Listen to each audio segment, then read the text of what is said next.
Welcome back or welcome to the Time Crunched Cyclist podcast. I'm your host, Coach Adam Pulford. Today, we're talking about block training. It's an awesome topic, and thanks to you, our listeners, for queuing this one up. What do I mean by that?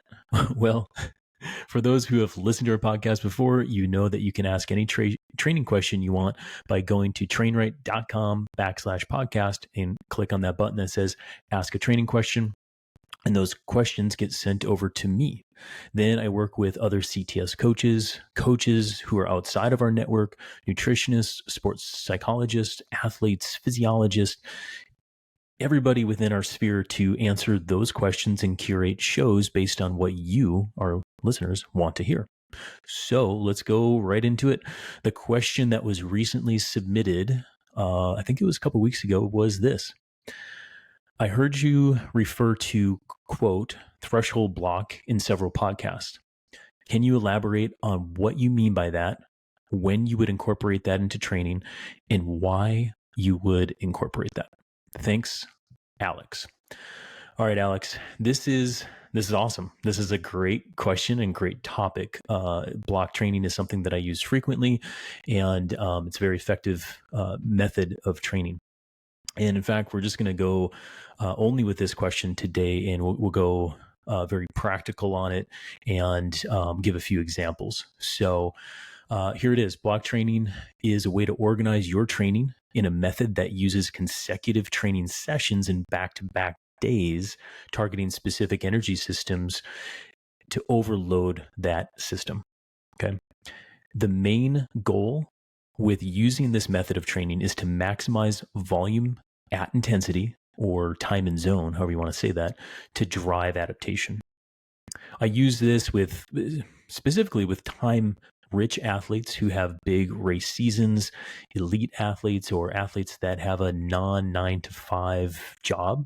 So people like doctors, SWAT police, entrepreneurs, odd hours, or jobs where you have chunks of time, free time to train and recover. So we'll get into some of the specifics here in just a bit and some actual examples. But on top of this, the way I kind of organize it in my head is I deploy this method of training for kind of three main categories of training. And that's aerobic, threshold, and VO2 max. Typically, I'll use block training for elite athletes or time crunched athletes who start racing in the spring, and I'll start these blocks around December and cycle through the end of March when racing starts to increase. And I just said, I use this for time rich athletes, not time crunched athletes. And I'll get to maybe why it's not always the best for time crunched athletes all the time, but you definitely can as a time crunched athlete. You just have to make sure that you do it properly. Okay. So let's take a look at a few examples. And what I'm doing on my end of things is I'm doing a quick screen share. For anybody who likes to listen to this, like a few of my athletes I've been talking to lately, if you listen to this on YouTube, here's your visual example of what block training looks like for an athlete. And for those listening, I'll verbally describe this, but I really would encourage you to go over to YouTube and just take a look at what I'm showing you here, because it's going to really shape up how the structure of block training is used most effectively. And a couple things that I want to give a shout out to real quick. I drafted up this podcast, or the answer to Alex's question here first, and then I started looking on the internet for anything that was existing in the way of a visual that I could provide for listeners here. Because why reinvent the wheel, right? And in my head, I was like, man, I've got some podcasts from CTS Coach Dean Golich that I could dive into for some of this. I went to Google first. It just so happens that he wrote an article that's on Fast Talk Labs, which they do a great job of showcasing great information over there too. But Dean wrote this specifically for them, and it's perfect. Like the article itself, it goes deep into what block training is, but this visual is the way I do it. We have a couple differences in between Dean and I in the way that I would shape it up, but I mean, this is pretty much it. So also just so happens that Dean is a good friend. He's a mentor. a lot of my coaching success goes to Dean.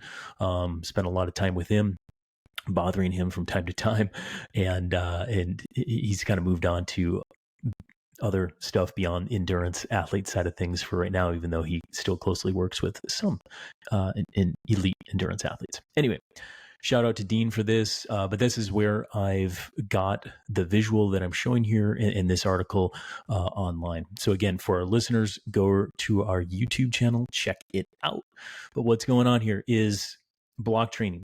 So very simple examples here is we start out with a rest day on Monday. We go hard on Tuesday. We go hard on Wednesday.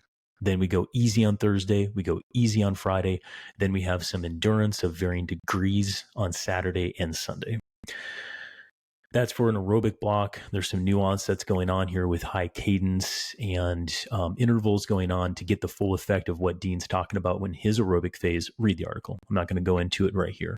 But I think for a lot of our listeners, for lactate threshold, this is exactly how I do it for a lot of my athletes. Again, Monday, rest day.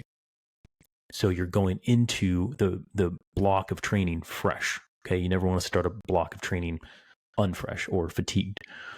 Tuesday, hard. And for the threshold block, we're going, this is what I consider extensive threshold development, 4 by 15 minutes. Recovery is whatever it takes to get down the hill, but typically 5 to 7 minutes, something like that. Okay, and a couple hour ride time.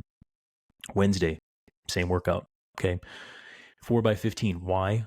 Okay, what we're doing is we're trying to squeeze out the maximum amount of time in zone that physiologically the athlete should be able to produce if everything's set up properly from a training zone standpoint. So if FTP is set up properly, we should get right around 60 minutes of time in zone for threshold work on any given day. Okay, so same workout, back-to-back days. Yes, you can do it if you're taking care of yourself, recovering properly, eating plenty of carbohydrates, staying hydrated, all of those good things. So it's a very aggressive way of driving adaptation by delivering fatigue to the system and overloading the glycolytic energy system via threshold training. But notice what we have in here on Thursday and Friday. 1 hour recovery rides. Okay, so we go big, we swing for the fence Tuesday, Wednesday, then super chill Thursday, Friday. Saturday, we get back to some volume. It's normal volume for, like I said, a time-rich athlete, elite athlete, people who have like goofy schedules. Dean writes 3 hours on Saturday, 3 hours on Sunday for a grand total of a 12-hour work week there from a training standpoint. You can see how he then cycles this by bringing 2 days easy, like a rest and recovery ride, and then we start in on another block of threshold work, this time 3 by 20 with a couple hours of total endurance time on Wednesday. And on Thursday, we're going back to the 4 by 15, and that's the midweek block where we're stressing the system and we're overloading progressively. Note how 3 by 20, that's still 60 minutes of work time, but we're lengthening that interval time. Okay, we're just progressively lengthening each time.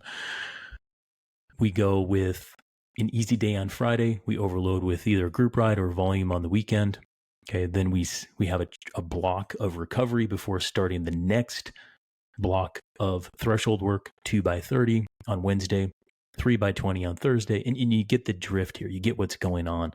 Okay, we overload with some volume over the weekend. And then finally, week 3 of this progressive block training or this block of threshold is a recovery week where there's just short, easy sessions. Longest day is a couple hours. But what I really love, what Dean built in here, is a Saturday, Sunday rest day, both days. For a lot of people, that's just blowing your mind. Okay, there's total time of 5 hours for the whole week. Okay, and Saturday and Sunday are both off. That's a reset. That is rest. That is recovery. And on a recovery week, completely acceptable. I really encourage everybody to open your mind up to taking a Saturday, Sunday off or a Sunday off, especially during a recovery week. It's amazing. Okay. But again, visually here, or if you're just listening, what I'm trying to drive home here is there are blocks or chunks of training that are really aggressive. Then there's blocks or chunks of time in the training where it's super, super easy. For my athletes, I might go 3 days in a row because some of the principles of block training is to go until you really can't. And so for some of my elite athletes, they can handle, 3 days in a row of threshold training like this, or maybe I have a long ride or a group ride on that third day just to really get them tired. Then we rest, then we do recovery, then we do easy, and then we go again. So this block style training, it doesn't work perfectly with like our normal 6 days of training and 1 day rest period. Okay. And that essentially goes into what I meant by careful with being a time crunched athlete when you're deploying training, block style training, because what you can do is really get yourself into a pit of fatigue by going really hard 2-3 days in a row. But because you're so limited on time, you might bait yourself into keep on going hard because you only have so much training time. Okay. And that can be a pitfall for a lot of people. So again, I think that was a good visual example from Dean Golich in the way that he writes block style training. But I'll say this, it's very effective and you'll make good gains if you follow the program and get your rest. But the risk of fatigue is very high. And if you don't stick to the plan, if you don't take true easy days, or easy blocks rather, you'll rack up more fatigue than you planned on. And this is why I think it's a little risky for time crunched athletes, because training volume is so low, you can bait yourself into doing 3 days or 4 days of hard intensity in a row. And you say, oh, I'm not too tired. I can keep on doing this threshold work. But then it's the weekend and then it's group ride time. And then you just, well, maybe I'll just not do the recovery block. And then you go into that. Okay. That's a slippery slope. Another way to think about this is it's unlike polarized training, where you have bigger contrast between the days, or like Tuesday hard, Wednesday easy, Thursday hard, Friday easy, and then a hard day on the weekend, something like that. So block style is meant to progressively overload in these shorter chunks of time to get you really tired in a specific way before you take that recovery block. All right. But the key concept here, and the only, if you don't hear anything else from this podcast, is don't forget the rest. Don't forget the recovery block. That's specifically what I should say. Okay. And again, it's the pitfall for the time crunch athlete where, you're dealing with a different set of circumstances where, because the volume is not so high, you can really drill yourself 3-4 days in a row if you really want to get aggressive. And that is very aggressive, mind you. But then it's oftentimes harder to take our recovery blocks. Okay. But if you do this, you can still do this with time crunch athletes. I still do this with my athletes who have 6 to 8 hours of time, but I'm in touch with them. Okay. I'm looking at their files throughout. We're text messaging. We're like, hey, should we scrub this day? Should I just fit this over? Should I get this recovery chunk over here? And that's really what I want to encourage everybody to do. So if you're not working with your coach, if you got the block style stock program going on, go for it. Just make sure to take the recovery blocks. Okay. So in summary, and take this thing home, block style training is a method of training where you go hard on back-to-back days, sometimes back-to-back-to-back, to aggressively overload an athlete with a given energy system. When you do this, you need to be sure to take the recovery blocks on the backside of those intensive blocks. And be careful when you're doing this method of training, because it's really easy to induce more fatigue than you think is going on by not sticking to the program or adding more intensity on, or if you're not staying in touch with your coach along the way.